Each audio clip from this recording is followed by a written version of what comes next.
encrucijadas. En el periodismo en general, apartarse un poco de la coyuntura, de las polarizaciones, de las tensiones es bien difícil, pero a veces es una necesidad, una urgencia, porque tratar los asuntos de mediano y largo plazo muchas veces definen los presentes, las coyunturas, las urgencias, las cosas inmediatas. Algunos creen que no es así, algunos creen que vivir en coyuntura tras coyuntura es el camino. Bueno, el Perú está viviendo de esa manera y los resultados concretos son que la izquierda, los proyectos autoritarios, los proyectos no democráticos, están ganando las narrativas, las explicaciones, las historias. Bueno, uno de esos temas que merecen tomarse en cuenta para apartarse de la coyuntura es el asunto de la leyenda negra contra España, contra el virreinato. Historia tiene que ver solamente con la historia. Si recordamos que el expresidente Castillo, en su discurso presidencial, utilizó todos los argumentos que se han construido en los últimos años, en las últimas décadas, en los últimos siglos, contra, digamos, todos estos argumentos sobre la leyenda negra contra España. Habló, por ejemplo, de que habían 5 siglos de dominación occidental, de opresión occidental. Habló que los pueblos originarios habían sido aplastados por esta dominación occidental. Y en su conclusión planteó una república plurinacional con equidad de género. Si recordamos que el señor Bellido hacía una gala de cultura originaria, profunda, hablando algunas frases en quechua, y no había ningún político y ningún intelectual que la respondiera. Es evidente que el tema de la leyenda negra y esta fábula alrededor de los pueblos originarios es un asunto de primer orden, más aún si vemos lo que ha pasado en Chile con su proceso constitucional, lo que pasó en Bolivia, lo que pasó en Ecuador, en fin. El tema está aquí y si no lo enfrentamos, tarde o temprano, la libertad será devorada. Bueno, ese es el tema que vamos a tratar el día de hoy en Encrucijadas y como ya lo hemos anunciado, en Encrucijadas está con nosotros Iván Arenas, periodista, investigador, un representante de la nueva generación de intelectuales en el país, César Félix Sánchez, profesor de filosofía de la Universidad San Agustín Arequipa, una nueva representación de los intelectuales de los próximos años, y a ellos le decimos buenas tardes y gracias por estar en esta conversación. Buenas tardes, César, Iván. Buenas tardes, Víctor. Buenas tardes, Iván. Un gran gusto. Buenas tardes. Bueno, ¿qué les parece si empezamos estableciendo cuán importante es hablar este asunto de la leyenda negra sobre el virreinato? No sé, empezamos con el primero que se apunte, como se dice, Iván o César, no sé. Bueno, Iván, ya que no se apunta nadie, vamos. ¿No? Víctor Andrés, ¿cómo estás? Bueno, en efecto, tú lo has dicho muy bien, hay una especie de construcción de relatos, de narrativas en esta era de la posmodernidad, donde la verdad sigue siendo absolutamente relativa. No podemos negar que esa relatividad de la historia, esa especie de relatos y de narrativas ha tenido que ver también con, evidentemente, parte de nuestra historia política en los últimos años. Y eso justamente tiene que ver la leyenda negra, ¿no? Esta especie de una leyenda negra específicamente, no solamente contra los imperios, sino además contra España, pero además una leyenda negra que de alguna otra manera adormece la interpretaciones distintas que pueden existir de parte de la historia nacional, ¿no? Entonces yo creo que es importante revisitar la historia.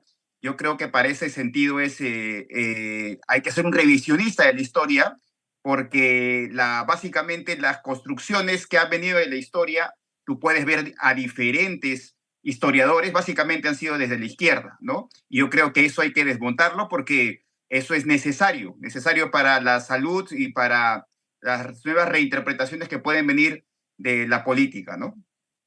César, mira, la leyenda negra en síntesis para nuestros televidentes, lo que nos dice es que el virreinato, la conquista española, el posterior virreinato, significaron opresión, destrucción, del mundo indígena. El día de hoy los propios historiadores, incluso de izquierdas, están demostrando con documentos y hechos que eso no es cierto. Pero Claro. explícanos, ¿cuáles serían para ti los grandes ejes de esta leyenda negra sobre el virreinato y la presencia hispana en el Perú? Bueno, yo creo que se centran en dos principales ejes. El primero, considerar a la expansión europea, particularmente la expansión española en América, como una empresa esencialmente genocida, ¿no? Lo cual, como podremos ver más adelante en la conversación, es algo totalmente anacrónico, es algo que no corresponde a la evidencia histórica, no corresponde a las intenciones de los conquistadores, ni tampoco a los efectos de su empresa conquistadora, ¿no? Y en segundo lugar, y esto es algo que tiene que explicarse, se considera que la experiencia imperial en América de la monarquía católica, que era el nombre oficial de España, porque recordemos que la idea de España, como ahora tenemos del Estado español, no existía en el siglo XVI. Lo que existía era la monarquía católica en torno a los reinos de Castilla y de León, ¿no? Encabezado por los reyes católicos, ¿no? Entonces, y todos los reyes españoles se llamaban reyes católicos, era su título, un título especial que les había dado el Papa, ¿no? Entonces, considerar que esta expansión imperial obedece un carácter colonial meramente extractivo y que no significó la fundación de una cultura y la expansión de una civilización, en este caso la civilización occidental, que en nuestro país se enriqueció evidentemente con los aportes de la cultura andina, ¿no? Entonces, toda esa experiencia tan rica y de la que vivimos aún ahora, porque yo soy de Arequipa, por ejemplo, y la ciudad de Arequipa vive del turismo creado por la conquista española, ¿no? Que son, por ejemplo, el monasterio de Santa Catalina, con sus caracteres peculiares mestizos. Entonces, considerar que no, que simplemente fue una experiencia no cultural, no espiritual, sino meramente extractiva, ¿no? Entonces, y son grandes mitos eso. Ahora, digamos, eh, el- yo quiero plantearles una tesis que, bueno, lo único que voy a hacer es recordar los trabajos de José María Arguedas, ¿no? Que es un antropólogo muy, muy querido, muy apapachado, como se dice por la tradición historiográfica de la izquierda, la historiografía progresista, ¿no? Él, en un estudio sobre las comunidades de Castilla y las comunidades indígenas, llegó a señalar que toda la vestimenta de la gente del mundo andino era una reproducción fiel de las vestimentas de Castilla. Los colores, la música, en general toda la iconografía del mundo andino era una copia fiel de Castilla. Y digamos, hay momentos en que él señalaba que la vieja España resplandecía en los Andes peruanos, ¿no? En los Andes peruanos. Por otro lado, las comunidades campesinas son copias fieles, son réplicas territoriales, geográficas de las comunidades campesinas de Castilla, lo hizo el virrey Toledo sobre los viejos años. Si uno mira las cosas así, después quiero plantearles el tema del quechua, que tiene que ver con la evangelización, la cristianización. Si uno mira las cosas así, Iván, entonces el mundo andino, el mundo indígena fue creado en la práctica por el virreinato, sobre todo considerando que cuando llegan los españoles habían varias etnias, varias culturas, decenas de dialectos. No sé, ¿cuál es tu opinión? Mira, yo creo que hay verdades. Yo creo que hay, alrededor de esas verdades giran narrativas relativas, interpretaciones, ¿no? Tú no puedes negar, por ejemplo, que en efecto hubo una conquista, pero esta conquista, digamos, no fue una conquista, digamos, no había una política desde el imperio hispánico, la monarquía hispánica, que básicamente era Castilla y Aragón. No hubo desde esa monarquía, digamos, una política de aniquilamiento en contra del indígena. No la hubo, ¿no? Eso no la hubo. Al contrario, la propia Isabel la Católica, en 1504, ella tiene una propia, en su testamento ella, digamos, es la fundadora de la protección de los indios, ¿no? Al mismo Colón, acuérdate tú que lo terminan encarcelando porque él quería hacer una factoría de esclavos, básicamente, y él lo propuso así. El idioma quechua, el náhuatl, por ejemplo, tuvo gramática antes que el idioma, vamos a ver, que el alemán, por ejemplo, ¿no? Se considera, por ejemplo... El náhuatl, explícale a los televidentes, el náhuatl es la lengua mayoritaria del Imperio Azteca, Sí, digamos, la lengua franca que se impuso la lengua franca del imperio, digamos, mexica azteca, ¿no? del virreinato Eh, español, ¿no? Tú no puedes entender todas las lenguas, el quechua, en fin, no puedes entender ninguna lengua sin la gramática española. Es decir, se puede decir también que el quechua es parte de la gramática española. Es decir, no puedes entender cómo un imperio que quiso destruir o que quiso aniquilar fundó 27 o 24, si no me equivoco, universidades.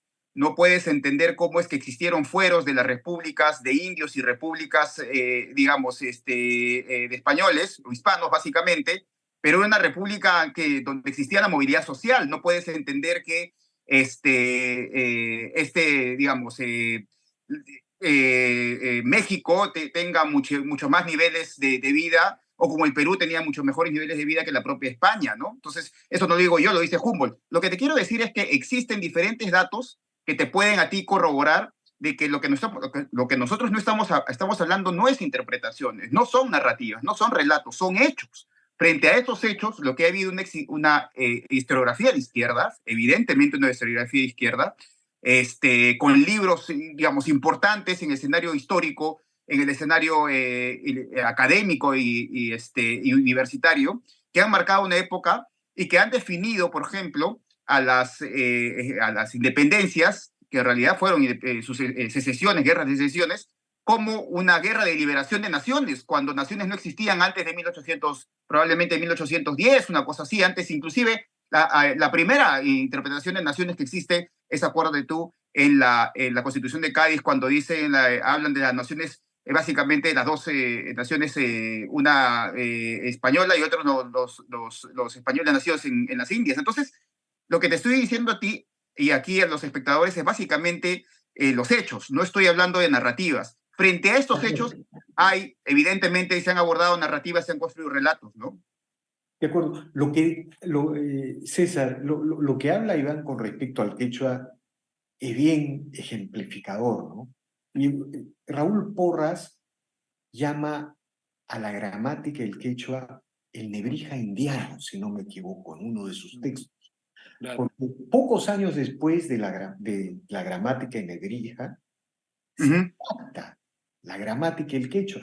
¿Y por qué se redacta? ¿No? Y es más, claro, digamos, ¿por qué se el redacta? nombre mismo de quechua es un nombre puesto por los gramáticos misioneros, por Domingo de Santo Tomás y otros, que le llaman quechua al quechua, porque antes no se llamaba quechua, se llamaba runa simi, ¿no? Entonces, la lengua de la gente, ¿no? Entonces, y claro, esta hazaña intelectual de Domingo de Santo Tomás, al crear este lexicón, este arte, ¿no? De la lengua general, que era el quechua, ¿no? Y es más, hay una variante del quechua, que es el quechua amazónico, que es exclusivamente de invención de los misioneros, porque los incas no llegaron. Por ejemplo, el quechua que se habla en Lamas, en Moyobamba, ese quechua ha sido expandido por los misioneros. Ahora, pero ahí déjame preguntarte algo, César. ¿Por qué la decisión de los sacerdotes españoles de crear una lengua, como dice Iván, el náhuatl en México? Esta era una lengua franca para todo el mundo indígena en el Perú. ¿Por qué? Porque no había acá una lengua que unificaba al imperio. Parece que no había. No, el Tahuantinsuyo era relativamente reciente en el mundo andino. El Tahuantinsuyo no llegaba ni al siglo, probablemente, como un estado imperial, como un estado que procurase alcanzar la hegemonía en el mundo andino. Y por eso el mundo andino prehispánico era tan diverso como podría ser la Europa medieval, por ejemplo, ¿no? Entre un chimú y un quechua, ¿no? Es decir, un andino de lo que es actualmente el sur del Perú, o un aymara o un puquina, podía haber la misma diferencia que puede existir entre un estonio y un portugués. ¿no? Ambos hablan lenguas indoeuropeas, por supuesto tienen alguna vinculación, pero son culturas y lenguas totalmente distintas, ¿no? Entonces, esta idea más bien del indígena como algo unificado es también virreinal, ¿no? Entonces, y claro, alguien se preguntará que, bueno, evidentemente, pero fue una guerra la conquista. Sí, la conquista tuvo elementos bélicos, pero hay que recordar también que el colapso demográfico, y eso está absolutamente demostrado, el colapso demográfico ocurre después de la conquista, después de la parte bélica de la conquista, y por razón de las epidemias que llegaron. Y eso lo ha demostrado Noble David Cook, el investigador norteamericano, precisamente en sus estudios sobre el colapso demográfico andino. Y claro, probablemente sí, evidentemente, ¿no? Y no solo probablemente, realmente hubo batallas donde a veces no había cuartel para los prisioneros, ¿no? Evidentemente, caer en manos, por ejemplo, de los mexicas, no era precisamente que iban a respetar las mismas convenciones de la Convención de Ginebra de inicios del siglo XX, ¿no? Porque no existían, entonces probablemente si te capturaban te sacrificaban. De Entonces, acuerdo, César. sí, fue un proceso bélico. Pero yo y claro, ahora salió López Obrador, no sé si se acuerdan, hace un par de años o el año pasado, pidiendo una indemnización a España. Y yo me preguntaba, en el año 410 los godos saquean Roma. En el año 455 los vándalos saquean Roma, Genserico, ¿no? Y ese saqueo sí es terrible. El de los godos fue más o menos. Entonces yo me explico, yo no veo a Giorgia Meloni, no veo al alcalde de Roma, No, de acuerdo, ese es, digamos, vamos a ir a ese tema, ¿sí? pero mira, Pidiendo ninguna mira, indemnización. mira, pero qué interesante, porque luego de esta primera mirada que le hemos echado al virreinato, ¿no? Uno puede concluir que la corona española era fundamentalmente proindígena. La corona española creó el mundo indígena, ¿no? Ahora, yo quiero plantearles también un dato, Iván, un dato que a mí me ha estremecido, ¿no? En el libro Ciudadanía Corporativa de Alicia del Águila, que es una tesis doctoral de historia de San Marcos, cuyo profesor fue el doctor Tony Zapata. Profesor Antonio Zapata, en términos académicos, es impecable, más allá que uno cuestione ideológicamente sus declaraciones ideológicas. Por eso yo quiero subrayar esto. Yo estoy frente a dos historiadores de izquierda que se rinden ahora, a diferencia de Alberto Flores Galindo, ante los documentos y los hechos. En ese libro se sostiene que al momento de la independencia, la abrumadora mayoría de las tierras del Perú le pertenecían a las comunidades campesinas. Aproximadamente el 80%. Y eso, la cifra no sé si está en el libro exactamente, pero lo que sí es que fue la abrumadora mayoría. Y lo que sí dice el texto, citando algunas estadísticas, es que esta tendencia de la propiedad de la tierra se mantuvo hasta la época del guano, ¿no? Entonces, la independencia rompió todo esto. La independencia es el sinónimo de expropiación de las tierras a las comunidades indígenas y a las comunidades campesinas. Si yo te planteo este tema, se entiende entonces por qué los indígenas respaldaron mayoritariamente al Imperio Español en las batallas de Ayacucho y Junín. ¿No, Iván? Así es, efectivamente. Mira, yo creo que hay una cosa que es importante decirlo. Por ejemplo, Simón Bolívar ni José de San Martín nunca restituyeron un imperio del sol. Es decir, ellos se trataron de legitimar, pero nunca restauraron el imperio del sol. Es decir, ellos tomaron el poder para los criollos y la república. Pero hay una cosa que es importante también dentro de todo lo que tú dices. Yo creo que hay una diferencia importante entre lo que significa los imperios generadores, imperios depredadores. La tesis, esta aproximación no es mía, es una aproximación de Gustavo Bueno, donde él señala que, a diferencia de los imperios depredadores, por ejemplo, donde vamos a ver, Holanda, pues el mismo Portugal o el mismo Reino Unido, Inglaterra, donde no se hacen universidades, donde no se crean instituciones, a diferencia de eso, los imperios generadores, como el Imperio Español, el Imperio Hispano, básicamente Imperio de Monarquía Hispánica, era básicamente un imperio que replicaba las instituciones que replicaron Roma. Es decir, por eso se dice que el imperio hispánico es un imperio que viene básicamente desde Roma porque sigue toda la infraestructura y superinfraestructura, para hablar en términos marxistas, legal, normativa de Roma. Entonces, aquí construye algo parecido, construye instituciones y por eso se quedan acá a gobernar. Ellos no se quedan a hacer colonias, y eso es una cosa importante decirlo, porque el término colonia surge en el siglo XIX, casi, digamos, a principios del 30, de 1830 adelante, hay un gran debate sobre eso, sobre las colonias. Y este país, y este imperio, este virreinato, básicamente no tuvo esa función. No fuimos una colonia, fuimos una provincia en el estricto sentido romano de la palabra. Y esto no lo digo yo, esto lo dicen historiadores. Es decir, yo no estoy diciendo narrativas ni relatos, sino estoy simplemente fijándome a los textos y a los libros. Ahora, solamente para terminar esta parte. La misma María Elvira Roca Barea, la que ha escrito un libro famoso que tiene ya creo que 20 ediciones, que se llama Leyenda Negra, Imperiofobia y Leyenda Negra, ella misma hace una diferencia entre lo que significa imperio, que no es lo mismo decir imperio hispánico, no hay una concepción, no hay una acepción, y no hay ni siquiera hay una cartografía lingüística de lo que significa imperio frente a los imperialismos, ¿no? Y ella dice que básicamente lo que existió acá fue una cosa absolutamente distinta a los imperialismos coloniales que pudieron existir por Holanda y por otros países como el caso de Reino Unido, ¿no? Lo que te quiero decir es que no fuimos nunca una colonia, fuimos siempre una provincia, y como provincia, digamos, como provincia romana, como se replicaba, siempre fuimos tratados como provincia, a tal punto que en la Constitución de Cádiz fuimos tratados como eso, como hispanos, pero hispanos americanos, ¿no? Exactamente, Claro, fuimos un reino, claro. claro. Ahora, digamos, el virreinato del Perú fue un reino dentro de la suma de reinos, de esta idea corporativa de los Austrias, sobre todo de los Austrias, que los Borbones no pudieron cambiar, más allá de que estuvieron más de un siglo. Pero al final, digamos, las instituciones eran tan sólidas que permaneció la arquitectura primaria de los Austrias. Pero eh, estábamos hablando de esto ya un poco trasladándonos a la independencia. O sea, en los mitos y las leyendas que construyeron los primeros republicanos y luego continuó la izquierda, se dice que el mundo andino se rebeló contra la corona española, ¿no es cierto? ¿No? Y todos sabemos, porque eso ya estaba en Basadre, sino que no se difundía, que más o menos el 80% del ejército realista era indígena. Ahí está el general naval Ahuachaca, el gran general Iquichano.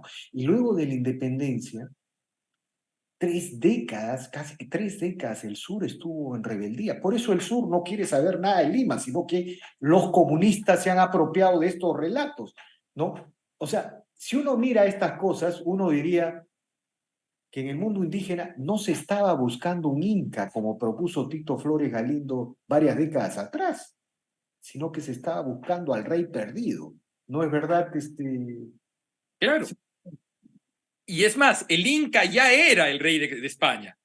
El monarca católico era el Inca, porque hay un hecho olvidado, pero muy significativo, que es la traslatio imperi que hace don Felipe Zairi Túpac a la persona de Felipe II, del rey de España, cuando sale de Vilcabamba. Entonces le traslada el imperio a cambio del señorío de Yucay. Y su hija, la Coya Beatriz, se casa con Martín García de Loyola, que luego sería gobernador de Chile. Y a lo largo de la experiencia imperial, muchas de las familias de la más alta aristocracia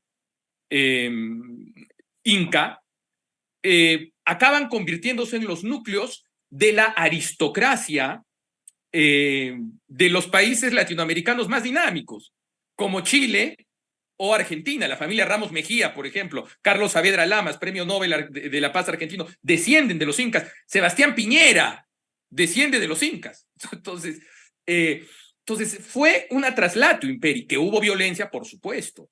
Y además, como tú lo has señalado muy bien, Víctor, el latifundio es una creación republicana.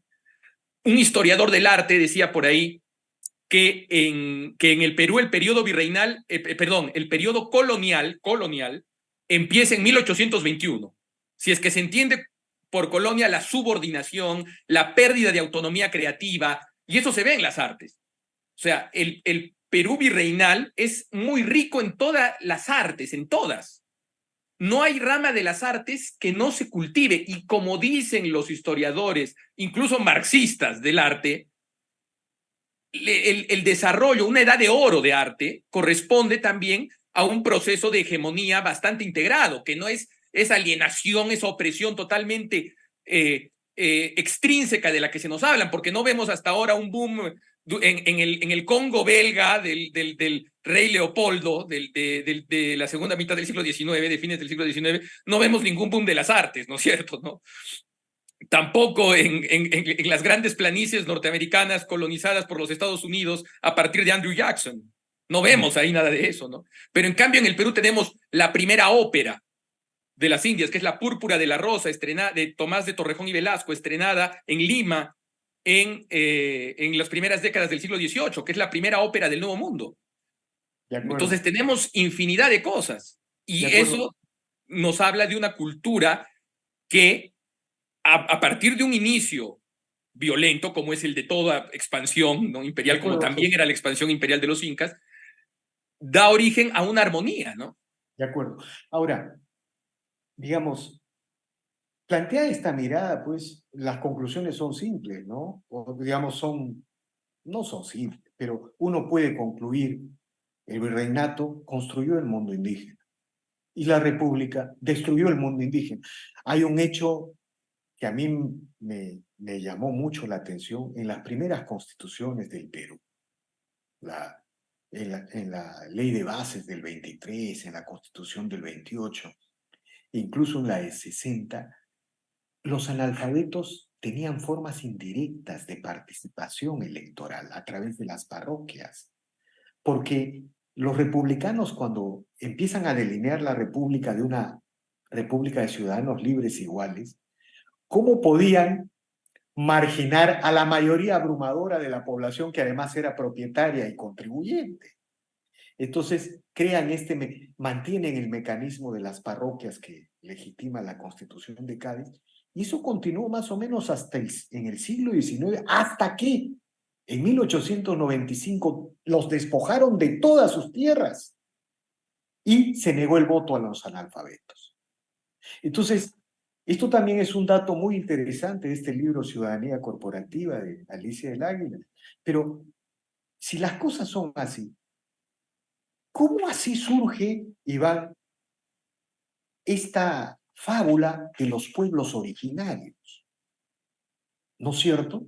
Esta fábula que Álvaro García Linera en sus ensayos propone, de este indigenismo radical, revolucionario, que pasa a reemplazar al proletariado o al bloque de clases, y hay un marxismo neoindigenista. ¿Cómo así surge esta idea de los pueblos originarios, que por cierto ha sido muy eficaz en Sudamérica?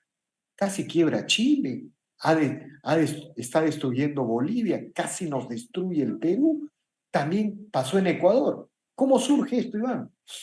Solamente para añadir lo que dices y para acotar, hay que entender también que Simón Bolívar en 1824 y luego Lamar en sus diferentes normativas, lo que hace es pues básicamente el expolio de las comunidades campesinas, porque ahí empieza básicamente a comprarse estos territorios y los indígenas pasan a trasladarse a los lugares más remotos, ¿no? A las Por encima alturas. de los 3.000, en las alturas, claro que sí. Y eso básicamente comienza con el proyecto modernizador, entre comillas, de Bolívar, que quería instaurar pues esta república de ciudadanos libres e iguales que tuvieran derechos de propiedad.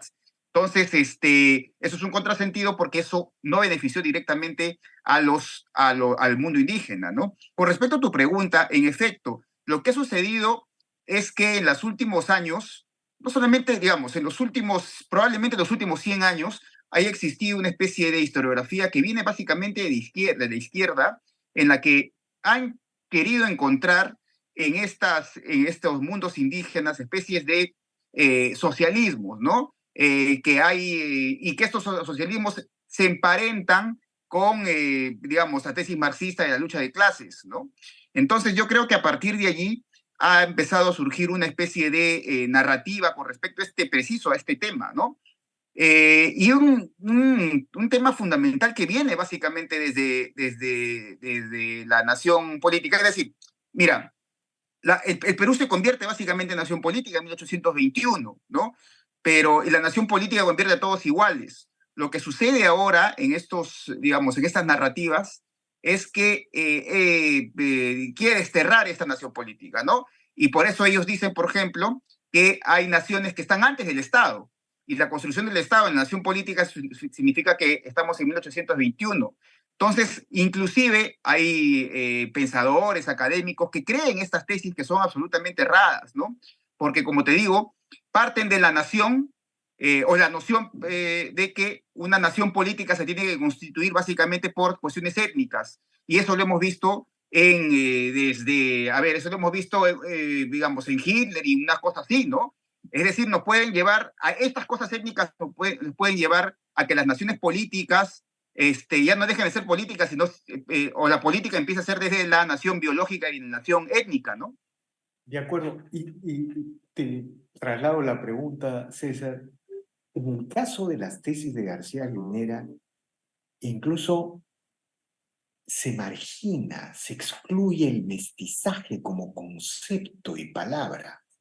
Pasa a ser una palabra proscrita en el proyecto político de Álvaro García Linera y se pone por delante el indigenismo. Se contrapone el mestizaje con el indigenismo, ¿no?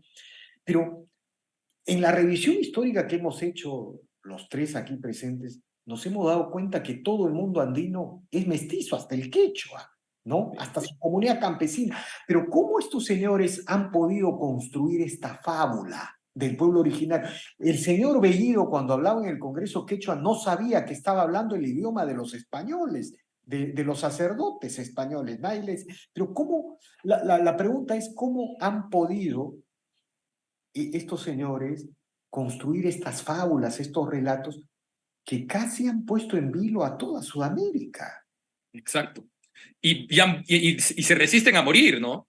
Porque todos creíamos, por lo menos yo que me crié en los 90, que hice el colegio en los 90, creíamos que el indigenismo era un movimiento literario, ¿no? Eran los tiempos en donde hasta en Bolivia gobernaba el general Banzer, ¿no? Entonces, cosa que parece ahora inverosímil, ¿no? Pero, ¿qué ocurre? El problema es muy occidental también. La creación de mitos políticos, de mentiras para ser instrumentalizadas políticamente, que tienen esta idea del Blut und Boden, ¿no? De la sangre y el suelo, como ha observado Iván, de origen germánico, por así decirlo, de origen romántico germánico, y nos quedamos cortos, ¿no?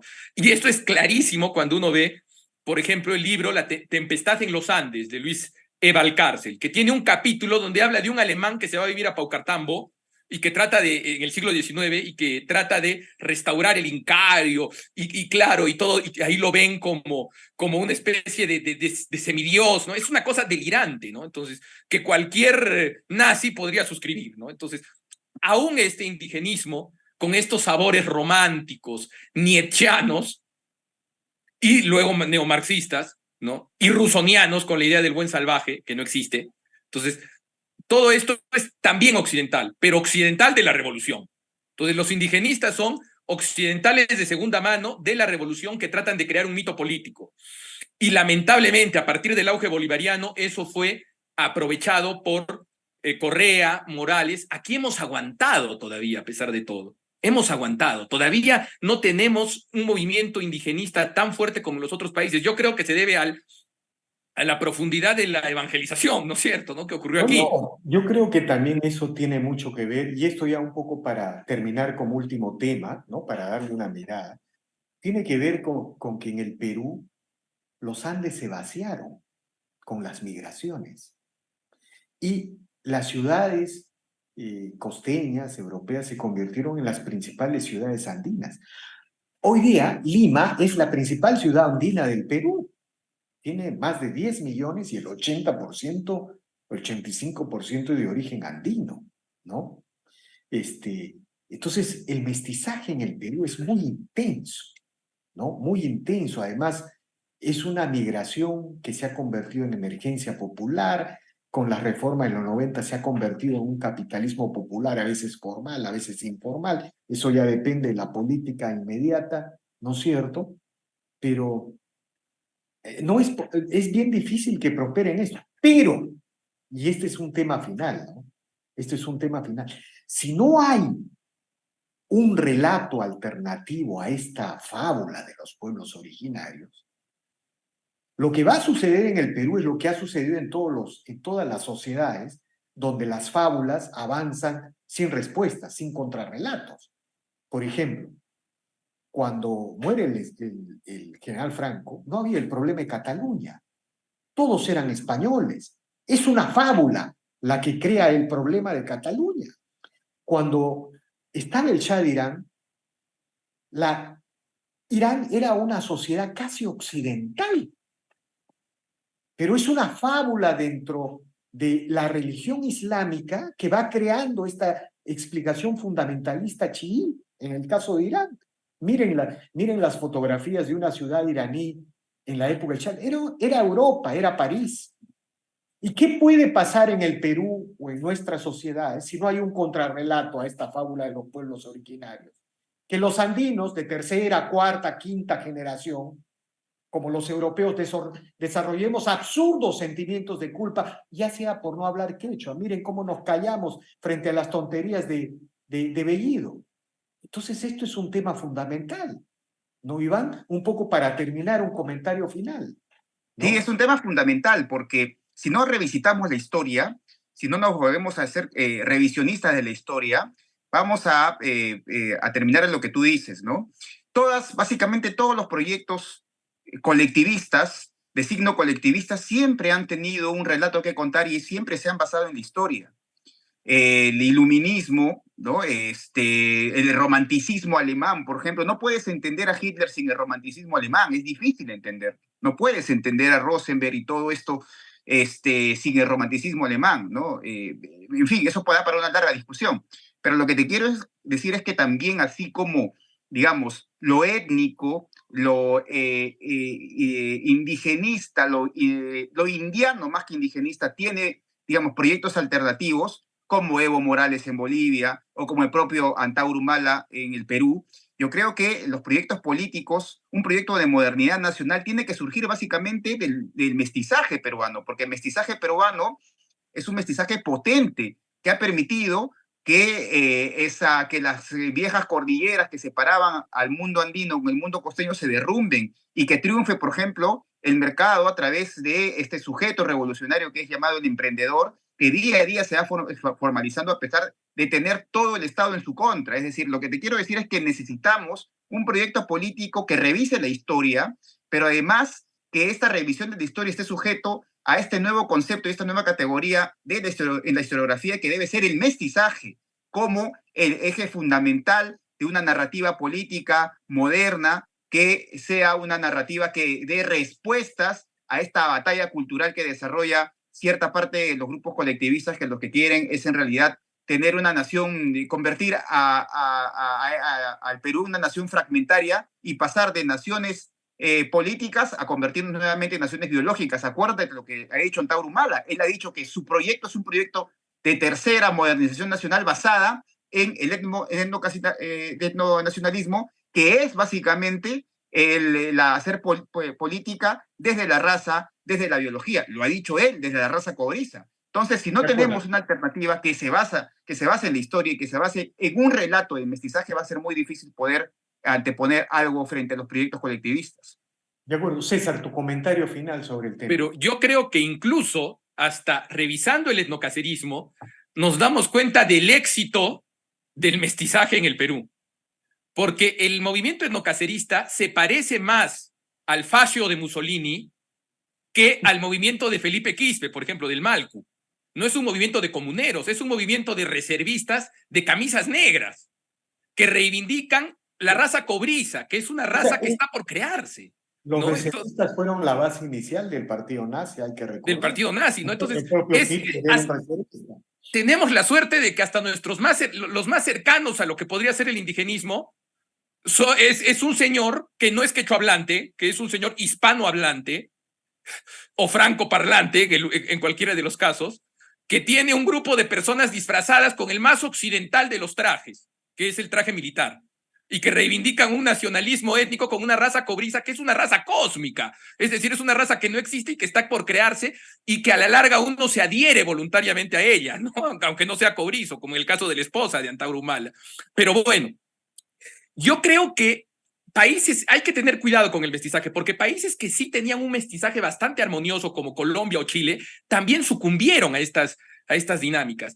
Y por eso siempre a la raza biológica, al racismo biológico, tiene que oponérsele lo espiritual. Y por lo tanto, yo creo que tiene que haber un elemento no solo de revisionismo histórico, sino también un elemento metafísico, un elemento espiritual. Y a la larga, ¿quién ha sido vindicado en el Perú? Una persona olvidada, un pensador olvidado, que es Víctor Andrés Belaúnde, que previó la migración del campo a la ciudad, previó el triunfo del mestizaje en el Perú, pero también nos hablaba de que detrás de esa síntesis viviente que es la peruanidad, tiene que haber un elemento espiritual, ¿no? De acuerdo. Bueno, eso es lo que estamos haciendo el día de hoy. O sea, cuando nosotros nos preocupamos de los relatos, de las fábulas, no estamos hablando exclusivamente de la razón, de la razón. Estamos hablando de historias, estamos reconociendo que los hombres, para organizar sociedad, para vivir, para pensar su presente, su futuro, necesitan historias. Y si no las tienen, las van a encontrar. Por eso encontraron el nacionalsocialismo, la dictadura del proletariado. Son religiones, si ustedes quieren, pero eso ya es otro tema, ¿no? Es otro tema que tenemos que tratar. El hombre es esencialmente un ser religioso. Si no desarrolla una religión en determinado sentido, lo desarrollará en otro sentido. Miren Europa, miren Europa, ¿no? Entonces, el problema no es reconocer la esencia religiosa, la importancia de las narrativas, sino qué es lo que permite construir la sociedad más libre, los mayores espacios de libertad. Eso es lo que nos anima en este tipo de discusiones filosóficas, ¿no? Y esa es la relación con la espiritualidad o la religiosidad que a veces se pretende establecer. Pero en fin, amigos, yo les agradezco infinitamente por estas reflexiones, por este análisis que hemos hecho de la leyenda negra. Creo que ha sido un diálogo muy interesante, muy útil va a ser muy útil para los televidentes, para el país. Y bueno, regresaremos el próximo miércoles con un tema parecido. Muchas gracias, Iván. Muchas gracias, César. Gracias. Un abrazo a los dos. Gracias, bien, un amigos. abrazo.